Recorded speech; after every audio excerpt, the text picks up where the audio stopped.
Oke, selamat datang di kelas kewirausahaan. Tidak terasa kita sudah sekarang mempelajari tentang konsep pemasaran. Konsep pemasaran, ya teman-teman kemarin sudah mempunyai ide usaha, kemudian kalian juga sudah bisa menganalisis ide usaha kalian, kelebihannya apa, kekurangannya apa, kemudian hambatannya apa ya, peluangnya seperti apa, sehingga kalian bisa menyusun strategi dalam pelaksanaan bisnis tersebut. Nah, ketika bisnis kalian itu sudah mulai jalan, tentunya kalian menginginkan yang namanya keuntungan secara finansial. Nah, nggak ada bisnis yang tidak ingin untung ya.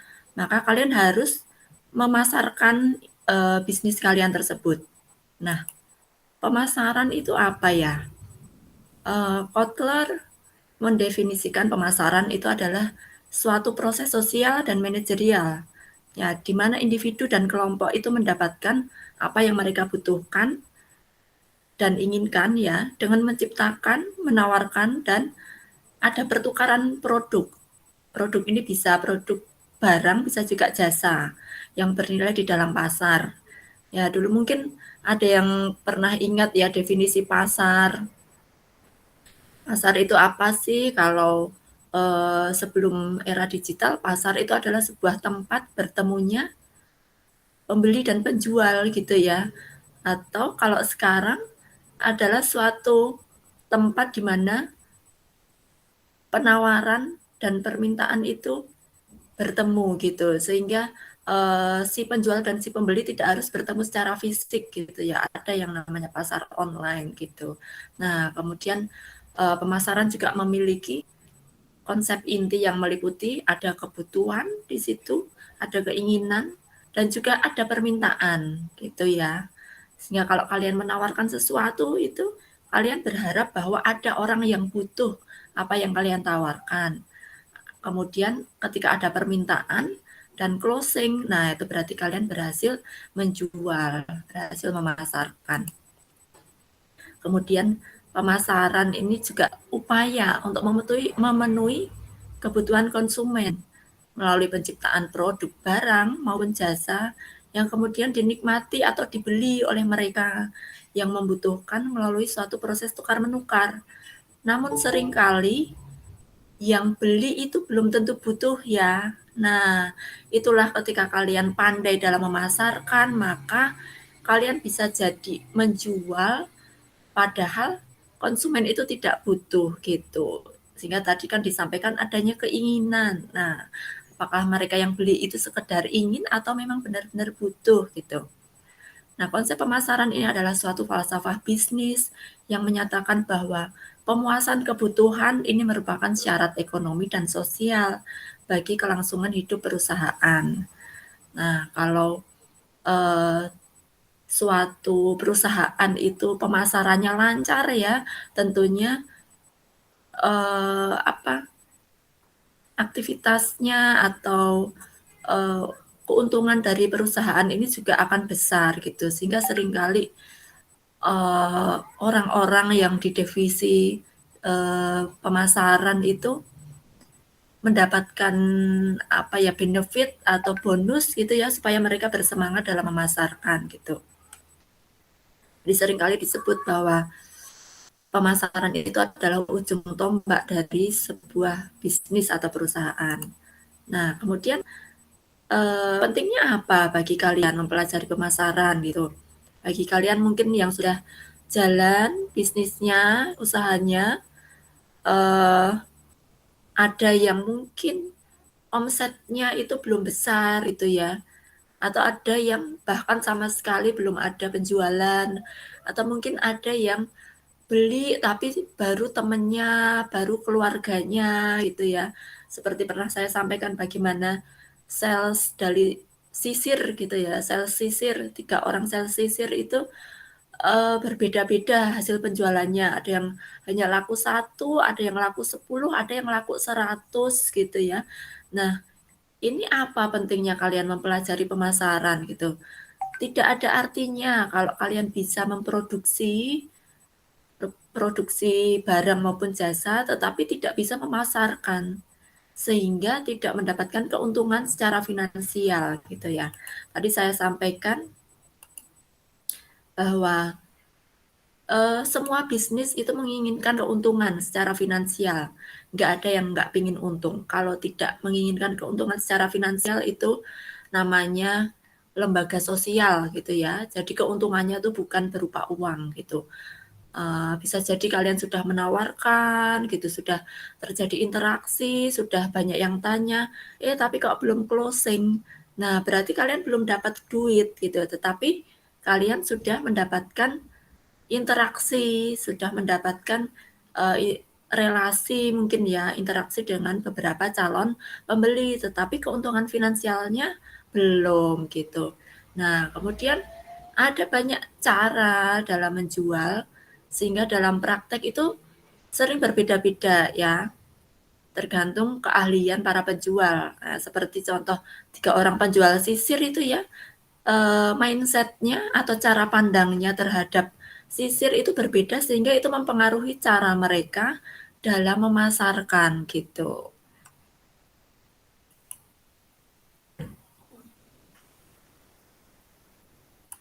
Nah,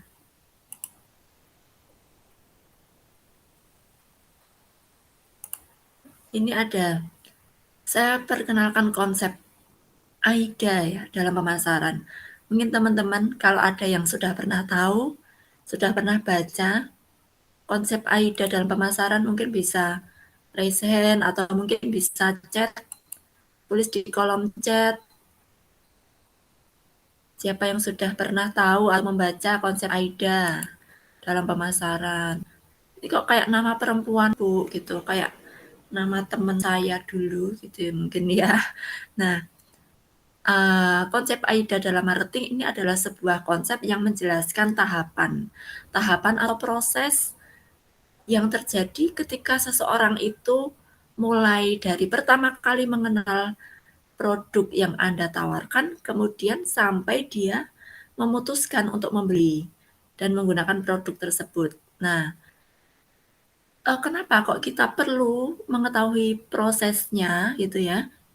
Karena tidak hanya marketer atau sales yang perlu mengetahui bagaimana proses seseorang ya, calon pembeli sampai dia akhirnya jadi untuk membeli, tetapi pelaku usaha seperti kalian ya, owner bisnis ini juga penting ya mengetahui tahapan-tahapan ini.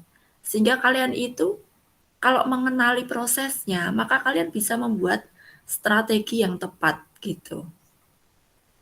Nah, AIDA ini adalah singkatan kepanjangannya A-nya attention, I-nya interest, D-nya desire, A yang terakhir adalah action. Loh, ternyata kepanjangannya kok bahasa Inggris, tapi kok bacanya AIDA. Ya udah, kalian mau melafalkan ini apa terserah lah ya. Attention, interest, desire, sama action. Bacanya desire atau desire. Nah, ada orang ya yang namanya Desire, sampai bingung mau manggilnya Desire atau Desire. Itu. Nah, seperti ini kalau digambarkan ya. AIDA modelnya seperti ini. Jadi attention. Attention ini adalah perhatian. Bagaimana seseorang itu melihat apa yang kalian tawarkan. Bisa barang, bisa jasa gitu ya.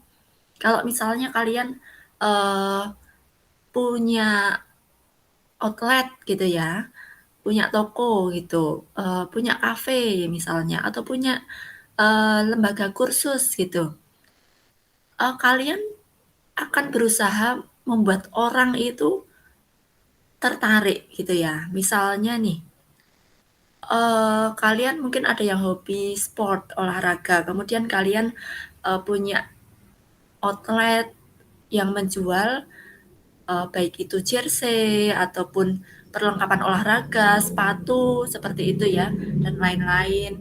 Nah, kemudian bagaimana kalian membuat orang itu bisa tertarik gitu ya? Karena kalau nggak tertarik ya gimana mau masuk gitu.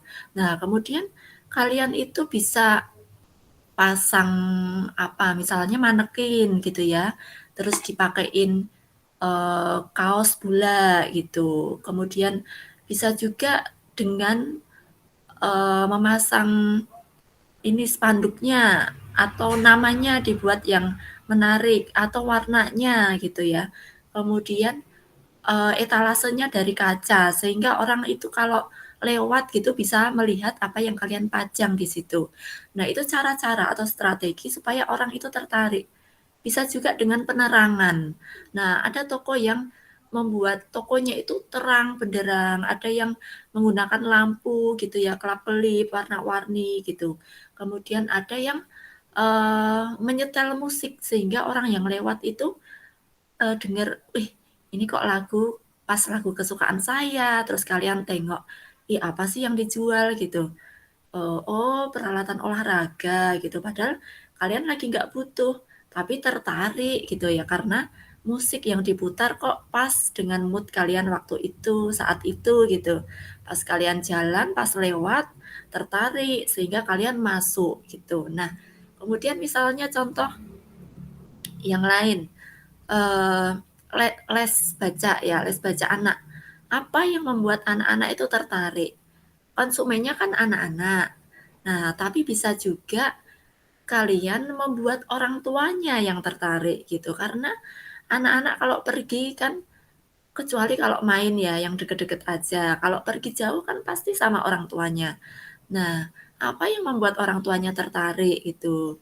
Misalnya penawarannya, sampai bulan November gitu, gratis biaya pendaftaran misalnya gitu, atau potongan 50% atau bisa juga seperti Kumon itu ya, coba gratis gitu. Nah, misalnya 2 pekan coba gratis. Nah, itu termasuk cara-cara untuk menarik perhatian.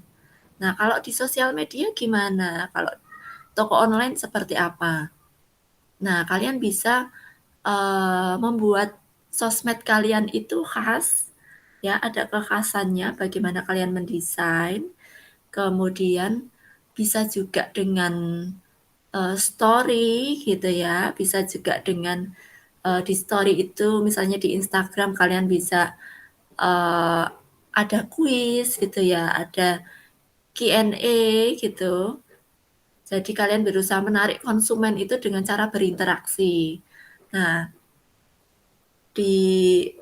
kalau di sosmed itu misalnya ngasih giveaway gitu ya, itu cara-cara untuk menarik. Nah, orang melihat promo Anda, itu mereka akan tertarik gitu. Jadi bagaimana pada awalnya itu bagaimana cara kalian untuk menarik perhatian orang gitu. Seperti ketika kalian menyukai lawan jenis ya, kalian akan tampil sebaik mungkin supaya kalian tuh diperhatikan gitu. Nah, kemudian ketika sudah tertarik, orang itu akan datang. Tadi ya seperti yang toko olahraga, tadi ketika dia tertarik dia akan masuk. Kemudian les baca ketika ada seorang ibu atau orang tua yang tertarik melihat penawaran, dia akan masuk. Nah, kalau di sosial media, dia akan, masuk ke akun kalian gitu ya. Kemudian dia akan chat di situ. Nah, itu tandanya dia sudah tertarik. Karena kalau nggak tertarik ya dia skip aja gitu ya. Nah, ketika orang mengunjungi atau menghubungi kalian, eee, mereka kirim chat di situ atau sekedar komen aja. Nah, itu sudah menunjukkan ketertarikan gitu. Nah, maka jangan sia-siakan orang yang sudah datang itu. Oke, saya jelaskan di sini ya. Nanti kalian bisa baca lengkapnya. Nah, pada tahap ini konsumen mulai tertarik dengan produk Anda. Mereka itu mencari tahu apa sih sebenarnya keunggulan atau manfaat yang kalian tawarkan gitu, yang diberikan oleh produk Anda itu apa gitu. Kemudian pada tahap ini, strategi yang harus dilakukan itu adalah menjelaskan gitu ya, jangan sia-siakan. Silahkan kalian mengedukasi konsumen tentang pentingnya produk yang kalian tawarkan. Maka sangat penting kalian benar-benar memahami tentang bisnis kalian, tentang produk kalian. bisa barang, bisa jasa. Maka ketika seseorang itu sebagai sales atau marketer itu harus dibekali dengan product knowledge gitu ya. Karena nanti ditanya jawabannya ngawur gitu. Padahal konsumen sekarang tuh cerdas-cerdas gitu. Misalnya gini, ada yang tahu swalayan ini ya, Mirota gitu ya. Di Jogja kan banyak tuh ya. Dulu waktu saya kuliah belanja di Mirota. Kemudian ada itu Mbak sales dari minyak goreng merek tertentu itu bilang, "Kak, dibeli minyak gorengnya," gitu. "eh, yang merek ini aja, ini non kolesterol," gitu. Kalau ini dia nunjukin merek lain ya yang dipajang di rak sebelahnya itu, "Kalau ini masih ada kolesterolnya meskipun sedikit," gitu. Lah, dia nggak tahu background saya tuh apa gitu. Saya tahu benar minyak goreng di seluruh dunia gitu ya, minyak sayur itu kan dari bahan nabati. Kalau di Indonesia minyak goreng itu kan dari minyak sawit. Tidak ada minyak nabati itu yang mengandung kolesterol. Ya, tapi saya malas debat lah ya sama si mbaknya itu. Nah, dari situ saya bisa ambil pelajaran. Hati-hati gitu ya kalau memasang seorang sales girl gitu ya, sales promotion girl atau sales apapun itu bekali mereka dengan product knowledge gitu sehingga jangan sampai mereka salah ngomong gitu. Nah, kalau kalian sebagai marketer dari bisnis kalian, pahami benar-benar apa yang sedang kalian tawarkan gitu.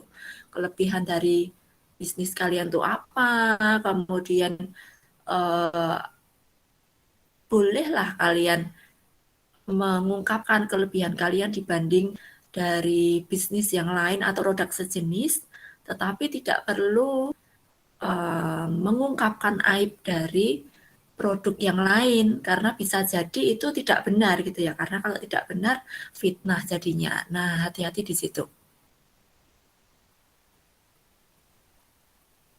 Nah, kemudian tahapan ini cukup penting ya, jadi jangan disia-siakan dengan memberikan penjelasan atau informasi yang tidak informatif gitu. Jadi jangan sia-siakan kalau ada konsumen yang chat kalian, balas dengan baik, bisa dengan sapaan gitu. Nah, perhatikan sapaan. Apakah kalian suka dipanggil Pak dan Bu? Gitu. Nah, lebih aman tidak menyebutkan. Jadi, halo, terima kasih sudah mengunjungi channel kami, sudah mengunjungi apa ya akun kami misalnya gitu, apa yang bisa dibantu gitu. Nah, atau bisa juga kalian menggunakan sapaan Kak. Nah, itu lebih menyenangkan gitu. Jadi mereka merasa comfort, merasa senang hatinya. Nah, kalau moodnya senang, interaksinya bisa dilanjutkan. Nah, kalau udah nggak mood duluan, ngapain mereka mau tanya-tanya lagi gitu ya. Jadi kesempatan kalian bisa hilang. Nah, kemudian kalau mereka sudah tanya-tanya, mereka sudah tertarik, kemudian mereka ingin ya, muncul keinginan, desire, ini menginginkan. Pada tahap ini, konsumen sedang berada pada posisi ingin membeli, baru ingin loh ya, ingin membeli produk kalian. Tahapan ini didorong oleh keberhasilan dalam meyakinkan mereka. Nah, kalau mereka sudah punya keinginan, terus didorong gitu ya, tapi jangan maksa. Karena banyak sekali orang yang nggak suka ya, dipaksa itu nggak suka. Ayo Kak gitu, kayak dioyak-oyak. Yang kemarin sudah chat, baru pagi chat, siangnya sudah ditanyain, "Jadi beli nggak?" gitu. Sorenya ditanyain lagi, "Gimana? Udah pesen belum? Udah dimasukin keranjang belum?" gitu. Ya, malah jadi lari konsumennya gitu. Nah, jadi silahkan kalian meyakinkan tentang pentingnya produk kalian atau alasan mereka membeli produk kalian gitu. Konsumen itu juga menyadari bahwa bila mereka membeli produk tersebut maka mereka bisa mendapatkan nilai tambah bagi diri mereka gitu ya. Jadi seseorang itu apa ya merasa mendapatkan value atau manfaat gitu ya. Jadi misalnya nih ada orang yang membeli kopi merek tertentu kemudian mereka merasa naik kelas gitu ya, merasa naik kelas. Jadi mereka foto itu mereka pasang di status WA, "Ih, aku mampu loh beli kopi yang harganya 25.000 gitu, satu gelasnya itu 25.000 gitu." Jadi mereka merasa, apa ya, yaitu mendapatkan value gitu, dari memasang status membeli produk kalian. Nah, itu juga bisa dimanfaatkan gitu ya. Jadi kalian bisa membangun bisnis itu dari berbagai sisi, bisa dari manfaatnya, bisa juga dari apa ya, brandnya, apa yang ingin kalian unggulkan di situ gitu. Nah, kemudian kalau si konsumen ini sudah tertarik, kemudian sudah ingin membeli, sampai akhirnya dia memutuskan untuk membeli, ini merupakan tahap akhir. Tahap ini merupakan tahap akhir dari serangkaian upaya yang sudah kalian lakukan untuk mempengaruhi konsumen secara psikologis agar mau membeli produk gitu. Nah, di tahap ini konsumen akan memberikan penilaian. Nah, ini seringkali ada ya di toko online gitu, di all shop, di marketplace gitu. Konsumen itu berhak untuk memberikan penilaian. Nah, apakah mereka suka atau nggak suka gitu? Apakah mereka akan merekomendasikan ke temannya atau enggak? Atau mereka membeli yang pertama dan untuk yang terakhir kalinya. Bahkan mereka merasa kecewa dan lebih parahnya mereka memberikan penilaian buruk gitu ya. Maka seringkali bagi pemilik toko online itu akan memban atau memblokir akun-akun konsumen yang memberikan bintang 1 dan 2. Nah, seperti itu. Jadi apa ya, saling berhak untuk melakukan action gitu ya. Pembeli berhak untuk menilai, kemudian penjual juga bisa untuk memblokir. Nah, itu sama-sama bisa dilakukan. Maka ketika kalian sudah berhasil membuat seseorang membeli, itu bukan tahap akhir, tapi bagaimana kalian membuat atau memenuhi pesanan mereka sesuai enggak gitu. Kalau yang dipesan A ya kasihlah A gitu. Kalau yang dipesan ukurannya M ya kasihlah M, jangan dikasih L. Kalau yang dipesan lengan pendek jangan dibonusin jadi lengan panjang gitu ya. Loh, kan bagus lengan panjang gitu. Mereka pinginnya lengan pendek gitu. Jadi kasihlah yang diminta gitu. Jadi mereka akan memberikan penilaian bagus ketika kalian berhasil menyelesaikan misi gitu ya, berhasil menyelesaikan serangkaian tahapan ini sampai ke konsumen sesuai dengan yang mereka inginkan. Nah, sehingga nanti hasilnya itu akan maksimal. Si konsumen ini akan merasa senang, kemudian mereka tidak segan-segan untuk merekomendasikan ke orang lain. Nah, padahal marketing dari mulut ke mulut itu adalah marketing yang efektif gitu. Daripada kalian berbuih-buih atau memberikan giveaway itu, aduh saya udah bikin giveaway kok ini omsetnya naiknya cuma sedikit gitu ya, dibanding dengan yang pasang testimoni gitu ya.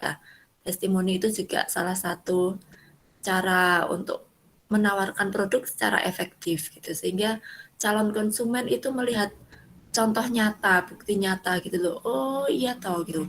Banyak yang cocok ya gitu. Nah, itu tadi serangkaian tahapan dari proses mulai mengenal sampai seseorang itu membeli. Sehingga kalau kalian tahu tahapannya, kalian tahu apa yang harus dilakukan. Kemudian sampai di sini apakah ada pertanyaan? Oke, saya lanjutkan. Strategi pemasaran ya. Nah, di sini akan saya sampaikan tentang strategi STP. Ini adalah singkatan dari segmenting, targeting, dan positioning. Nah, kemudian nanti juga ada strategi marketing mix ya, atau pemasaran bauran. Nah, dua hal ini silahkan kalian perhatikan.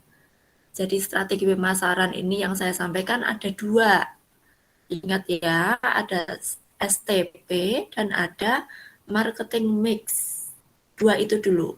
Nanti kalau kalian mau memperkaya dengan membaca yang lain, boleh. Nah, tapi ini penting ya, tentang segmenting, targeting, dan positioning. Apa itu ya? Nah, segmen itu bagian-bagian ya. Kayak pohon bambu. Bambu itu kan ada ruas-ruasnya, ada segmen-segmennya. Oh ya. Segmenting ini adalah membagi suatu pasar menjadi kelompok-kelompok pembeli. Jadi pembeli itu dikelompok-kelompokkan. Ya, yang berbeda-beda yang mungkin membutuhkan produk-produk dari yang kalian tawarkan. Itu sehingga kalian itu mengelompokkan pembeli. Berdasarkan apa? Nah, nanti saya jelaskan. Kemudian targeting. Target itu apa sih? Sasaran. Pernah nggak kalian main itu? Melemparkan sebuah seperti anak panah itu ya, menuju ke target itu. Nah, target itu adalah sasaran yang ingin kalian tuju. Ini adalah suatu tindakan ya untuk mengevaluasi keaktifan daya tarik dari setiap segmen pasar dan memilih salah satu atau lebih dari segmen tersebut untuk dimasuki. Jadi kalian itu targetnya itu segmen yang mana gitu. Jadi awalnya kalian tadi membagi-bagi konsumen itu menjadi kelompok-kelompok, kemudian kalian mau menyasar segmen yang mana gitu. Jadi yang namanya targeting itu sudah lebih fokus. Kalau segmen itu masih luas, kalau target itu sudah harus lebih fokus. Mana yang mau kalian sasar gitu ya. Bisa jadi yang beli itu di luar target. Bagus, enggak apa-apa. Tapi yang kalian fokuskan itu adalah kelompok tertentu. Gitu. Nah, kemudian positioning. Ini tindakan untuk menempatkan posisi kalian bersaing dengan produk-produk yang lain gitu di pasar yang luas gitu ya. Jadi posisi bisnis kalian itu terhadap produk sejenis itu seperti apa gitu. Oke, bisa jelaskan. Segmentasi pasar ini ya, tadi adalah kegiatan membagi pasar yang heterogen dari suatu produk ke dalam segmen pasar yang homogen gitu. Jadi dikelompok-kelompokkan nih. Nah, dengan kata lain, segmentasi pasar ini adalah kegiatan membagi pasar menjadi kelompok pembeli yang dibedakan berdasar kebutuhan, karakter, atau tingkah laku. Nah, jadi segmentasi itu bisa berdasarkan geografik. Geografik itu tempat tinggalnya ya. Kemudian segmentasi demografi dan segmentasi psikografik gitu. Jadi kalau kalian disuruh silahkan buat segmentasi pasar dari bisnis kalian, maka kalian akan menjabarkan menjadi 3 ini. Ada segmentasi geografik. Jadi kalian itu, bisnis kalian itu untuk konsumen di mana? Di Jogja misalnya. Atau ada yang tinggal saya di daerah Lampung. Ini untuk konsumen di Provinsi Lampung gitu misalnya ya. Kemudian ada yang daerah tertentu gitu ya. Misalnya khusus di desa atau di kota atau di sebuah kabupaten gitu ya. Nah, ini segmentasi geografik. Untuk siapa ini bisnis kalian itu untuk calon konsumen yang menempati wilayah geografik mana gitu. Kemudian yang kedua adalah segmentasi demografi. Untuk konsumen kelompok yang mana? Apakah pria saja, wanita saja, atau bisa pria dan wanita? Kemudian tadi ya, yang les baca tadi, apakah untuk bayi, balita, anak-anak, dewasa, atau orang tua gitu.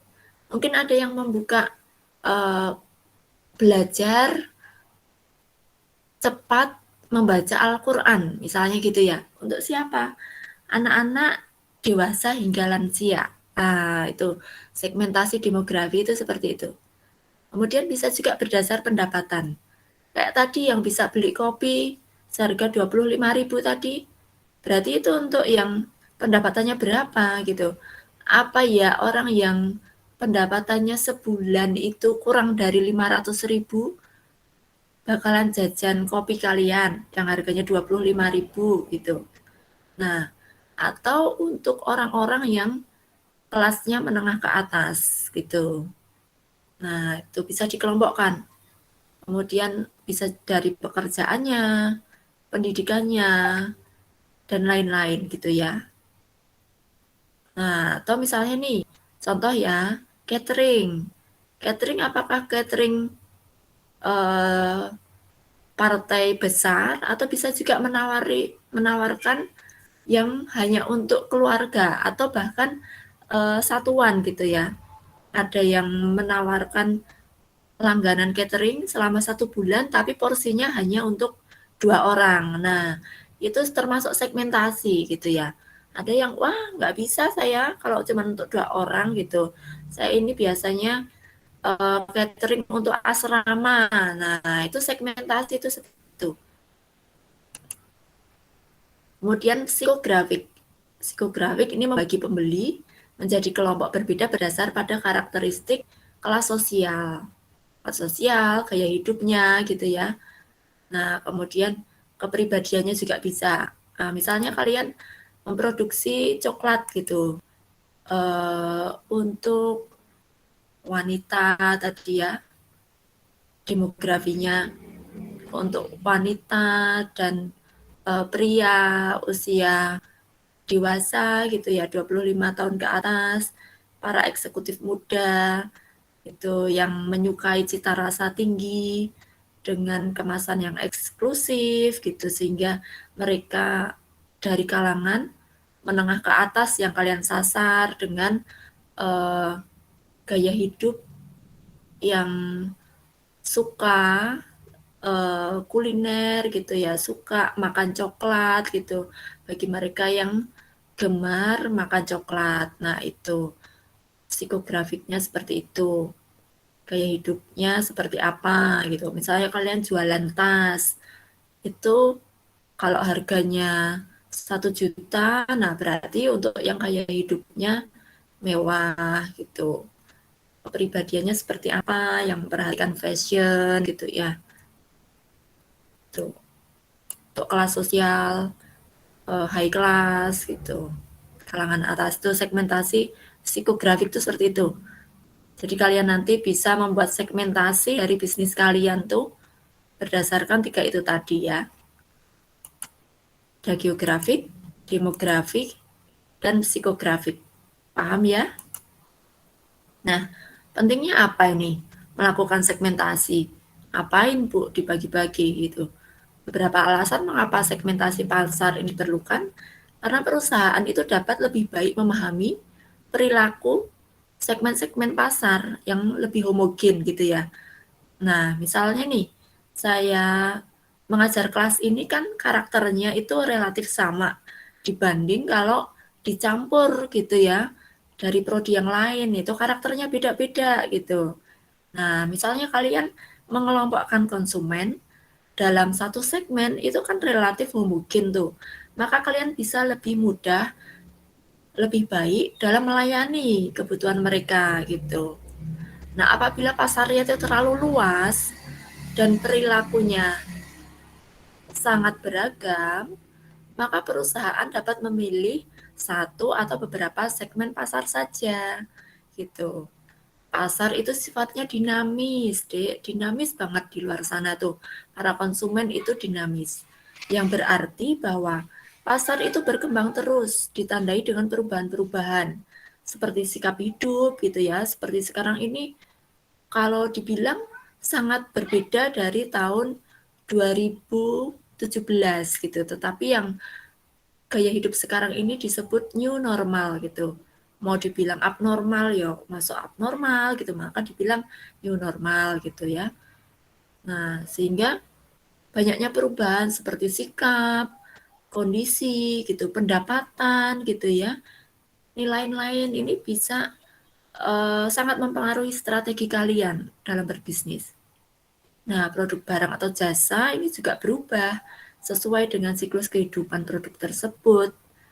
Nah, sehingga kalian penting untuk melakukan segmentasi gitu ya. Nah, kalau sudah dibagi dalam ketiga segmen tadi, terus kalian menentukan targetnya. Nah, mana ini target yang mau disasar ini yang mana gitu. Penentuan target pasar ini sangat penting karena perusahaan ini tidak dapat melayani konsumen seluruhnya. Nah, yang ada di pasar. Sehingga target pasar ini adalah kelompok konsumen yang mempunyai ciri-ciri atau sifat yang hampir sama yang disasar perusahaan. Nah, dan yang akan dicapai dengan strategi selanjutnya yaitu marketing mix gitu. Nah, itu pentingnya kalian melakukan targeting. Jadi, kalau segmentasi itu tadi kalian sudah membagi, maka kalian melakukan target itu. Targetnya itu kelompok yang mana gitu. Jadi, kalau misalnya kalian sudah melakukan segmentasi geografik ya, misalnya ini untuk konsumen provinsi DIY dan sekitarnya gitu ya. Misalnya Jogja dan sekitarnya, ya bisa sampai Klaten, Solo, bisa sampai Magelang, mungkin bisa sampai Semarang gitu. Tapi targetnya yang kalian target ini adalah khusus Jogja kota gitu, misalnya seperti itu. Atau target kalian adalah konsumen di sekitar kampus 4 UAD, misalnya seperti itu. Jadi targetnya itu lebih spesifik sehingga kalian nanti lebih memperhatikan konsumen yang kalian target. Nah, itu gunanya. Seperti itu maksudnya. Jadi target pasar itu perlu ditetapkan karena bermanfaat dalam mengembangkan posisi produk dan ini nanti strategi bauran pemasaran. Nah, kemudian juga memudahkan penyesuaian produk yang dipasarkan. Itu ya harganya. Kalau kalian jual di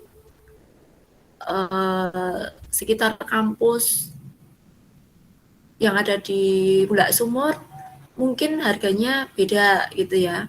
Kalau kalian jualnya di sekitar kampus 4 Ring Road, nah harganya bisa beda. Misalnya seperti itu dalam penentuan harga. Untuk konsumen Jawa, harganya berapa? Untuk konsumen luar Jawa, harganya bisa beda. Nah itu.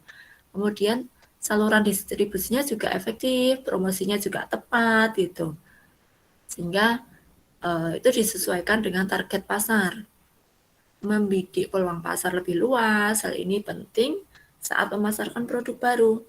Kemudian memanfaatkan sumber daya perusahaan yang terbatas dan secara efisien dan seefektif mungkin gitu ya. Jadi punya marketer baru 2 orang gitu, ya udahlah areanya nggak usah luas-luas dulu, targetnya yang mana ini gitu. Jadi targetnya lebih sempit tetapi efektif gitu ya. Dan bisa juga untuk mengantisipasi persaingan, tinggal kalian pilih gitu. Kemudian positioning. Positioning ini adalah tindakan merancang penawaran dan citra dari perusahaan atau bisnis kalian sehingga menempati suatu posisi kompetitif yang berarti dan bisa masuk di dalam benak pelanggan gitu ya. Maksudnya gimana sih? Masih bingung ya? Jadi posisi barang atau jasa kalian itu terhadap bisnis sejenis itu seperti apa sih gitu. Posisinya bisa menurut manfaatnya. Misalnya produknya diposisikan misalnya apa tadi ya, les baca anak ya. Jadi posisinya les baca anak ini untuk anak usia TK dan SD gitu, kelebihannya adalah mengajarkan membaca secara menyenangkan gitu ya. Kemudian berinteraksi menggunakan boneka misalnya gitu, menggunakan ruangan yang nyaman, bisa juga outdoor gitu, bisa juga kalian menerima panggilan ke rumah konsumen gitu. Jadi itu yang membedakan produk kalian atau bisnis kalian dibanding dengan produk atau bisnis yang lain. Posisinya seperti itu gitu. Kelebihannya apa? Manfaatnya apa gitu. Nah, kalian ceritakan itu bagaimana posisi produk kalian. Kemudian dari segi harga misalnya. Harga kopi yang saya jual dengan kualitas tinggi ya, dengan kualitas premium tetapi harga terjangkau. Nah, misalnya seperti itu. Jadi kualitasnya premium, harga terjangkau. Itu bisa untuk promosi gitu. Jadi ternyata orang-orang itu bisa mendapatkan produk dengan kualitas yang premium tetapi harganya terjangkau. Nah, itu posisi produk kalian tuh seperti itu. Kemudian bisa juga memposisikan produk sebagai produk terbaik gitu ya. Nah, ini harus ada parameternya. Misalnya memenangkan award apa gitu, best brand atau apa gitu ya.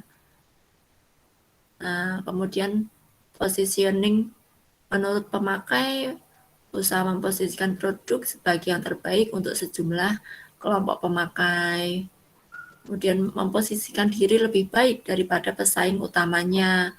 Nah, itu bagaimana strateginya supaya kalian bisa lebih baik dari pesaing kalian gitu. Apa keunggulan kalian gitu. Posisi itu seperti itu. Nah, itu tadi strategi STP. Sekarang saya jelaskan tentang mix marketing strategi ya. Jadi ini dikenal ada, kalau dulu 4P ya, product, price, promotion, dan place. Ada 4P. Nah, sekarang bisa sampai 7P, ditambah people, proses, dan physical evidence gitu. Nah, ini ya, mix marketing. Nanti kalau suruh menjelaskan, silakan Anda jelaskan strategi pemasaran produk Anda menggunakan strategi pemasaran mix marketing atau pemasaran bauran. Maka kalian menjelaskannya bisa menggunakan 7P ini. Nah, 7P itu apa? Yang pertama, produk ya. Produk kalian seperti apa? Produk ini merupakan kumpulan atribut yang nampak maupun yang tidak nampak. Mencakup warna, bentuk, aroma kemasan, dan sebagainya yang diterima oleh konsumen dan dapat memenuhi kebutuhannya. Itu. Jadi kalian ceritakan nih, produknya apa? Oh, produknya kopi. Oh, produknya bimbingan belajar gitu. Oh, produknya bimbingan baca Al-Qur'an.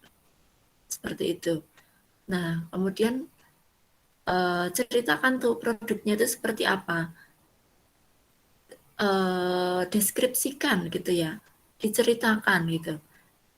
Nah, strategi produk yang dapat dilakukan itu mencakup keputusan tentang bauran produk, ada mereknya, kemudian kemasannya, serta tingkat kualitas dari pelayanan yang diberikan gitu.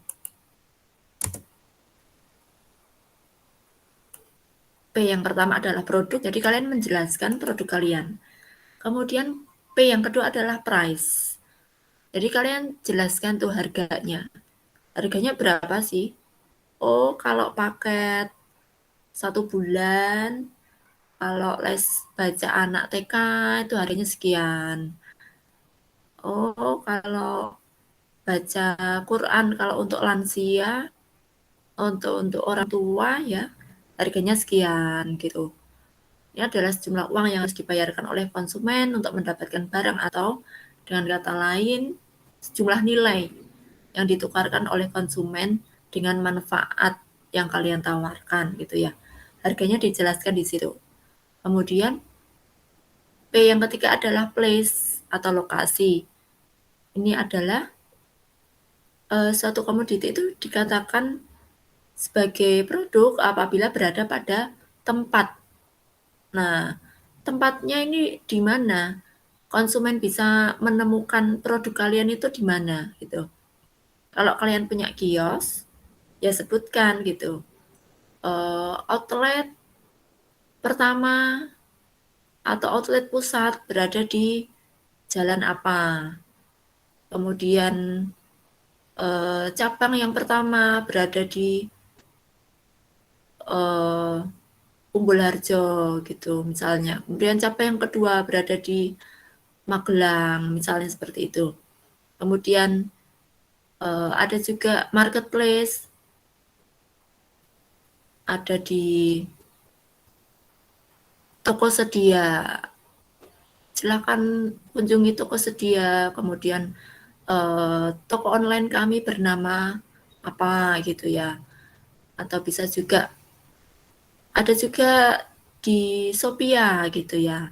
Nah, silakan Anda mengunjungi toko kami yang ada di Sophia. Sekarang ini sedang ada free ongkir gitu. Nah, jadi lokasinya itu di mana? Orang-orang bisa mendapatkan produk kalian gitu ya. Atau alamat webnya misalnya. Kan banyak ya, sekarang itu model belajar online ya. Belajar bahasa Inggris bisa online gitu. Nah, kalian itu punya kesempatan ya untuk memanfaatkan era digital ini ya. Sudah memasuki industri 4.0 ya, sehingga dimanapun konsumennya tidak masalah gitu. Nah, lokasinya di mana nih bisa mendapatkan produk kalian tuh jelaskan. Kemudian P yang keempat adalah promotion. Kegiatan promosinya apa yang dilakukan dengan cara langsung, tatap muka dengan calon konsumen atau secara tidak langsung.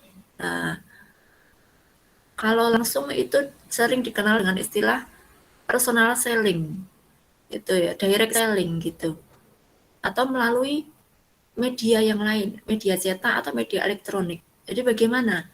Jelaskan cara kalian untuk melakukan promosi gitu. Nah, ini baru 4P gitu ya. Nah, kemudian P yang selanjutnya people gitu. Jelaskan siapa orang-orang di balik bisnis kalian ini. Misalnya orang akan yakin misalnya kalian belum lulus SMA, kelas 3 SMA mencari bimbingan belajar. Kalau di situ disebutkan pengajarnya eh, para pengajar profesional gitu ya dari SMA favorit gitu. Terus kalian membaca nama-namanya, weh, ini saya kenal ini guru di SMA 1, ini di SMA 2, ini di SMA unggulan gitu. Oh, saya kursus di situ aja karena orang-orangnya terpercaya gitu ya. Sehingga kemampuan pengetahuan yang baik ini akan menjadi kompetensi dasar dalam perusahaan tersebut. Nah, memberikan citra yang baik gitu ya, sehingga konsumen itu yakin gitu. Jadi sebutkan nih orang-orangnya siapa gitu. Atau misalnya nih eh apa kalian jualan sesuatu gitu ya. Orang-orangnya yang ada di situ yang terlibat dalam proses produksinya misalnya memang berkompeten dalam hal tersebut gitu. to people ya, P yang kelima. Kemudian P yang keenam ini proses. Jadi layanan jasa ataupun kualitas produk ini sangat bergantung pada proses penyampaian jasa kepada konsumen. Jadi silahkan diceritakan bagaimana orang itu bisa mendapatkan manfaat yang kalian tawarkan. Misalnya cukup datang ke toko online kami, kemudian silahkan klik barangnya, masukkan ke keranjang, kemudian cek lagi apakah pesanan sudah sesuai, bisa ditambahkan catatan, kemudian jangan lupa gunakan voucher untuk mendapatkan potongan, kemudian check out, dan silahkan dibayar gitu ya. Maka kakak tidak perlu repot-repot kemana-mana, silahkan duduk manis menunggu pesanan di rumah gitu. Nah, dijelaskan prosesnya. Proses semakin mudah, itu semakin disukai oleh konsumen gitu. Nggak usah yang ribet-ribet. Gitu. Nah, kemudian kayak tadi ya, misalnya proses bagaimana seseorang bisa mendapatkan layanan dari jasa les baca kalian. Oh, cukup menunggu di rumah nanti gurunya datang. Nah, itu jelaskan prosesnya seperti itu. Jadi, waduh kalau hujan gimana? Oh, gurunya yang akan datang gitu. Nah, itu bagaimana konsumen bisa mendapatkan manfaat dari yang kalian tawarkan tuh. Berikanlah kemudahan. Kemudian P yang ketujuh adalah physical evidence. Kalian kuliah di UAD itu kenapa toh? Apakah karena prestasi dari universitasnya? Apakah karena dari akreditasinya yang A? Apakah karena cerita tetangga Anda? Atau karena apa? Kampusnya yang ada di mana-mana? Atau karena kalian bisa naik ke lantai 10 tanpa jalan kaki gitu ya, karena sudah ada lift gitu. Nah, itu salah satu strategi itu adalah dengan memberikan bukti fisik gitu ya. Jadi adanya bukti fisik tentang bisnis kalian itu akan memberikan keyakinan bagi konsumen gitu. Misalnya kalau kalian tadi ya punya toko online dan toko offline,